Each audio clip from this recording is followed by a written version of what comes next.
This channel does not promote any violent, harmful, or illegal activities. All content provided by this channel is meant for an educational purpose only.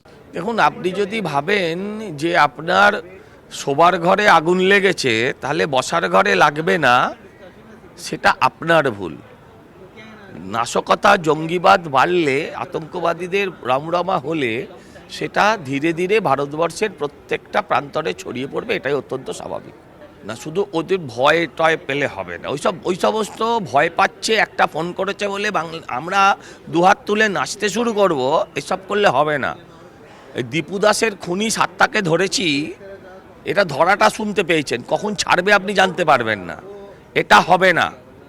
এমন শিক্ষা দিতে হবে যাতে ভারতবর্ষের দিকে তাকিয়ে মাথা উঁচু করে আর কথা বলতে না পারে। হ্যাঁ, এরা মন্দির, জাকির হোসেন মন্দির করবে, মসজিদ করবে, এটা স্বাভাবিক ছিল। মন্দির করবে, এটা সুখের কথা। হ্যাঁ, এটা ভালো লাগছে।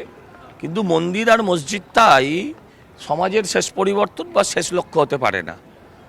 মুর্শিদাবাদটাকে জেহাদিদের আখড়া বানিয়ে দিয়ে, হ্যাঁ, নিজেও আক্রান্ত হয়েছে জেহাদিদের কাছে।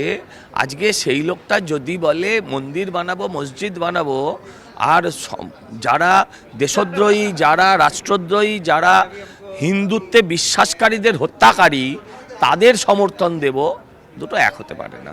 যে জাগো মা শব্দটা গাইবার অধিকার আজকে আর বাংলার বাঙালি হিন্দুদের নেই, সেটা যদি মেদিনীপুরে দাঁড়িয়ে হয় তাহলে ডায়মন্ড হারবারে কি অবস্থা হবে।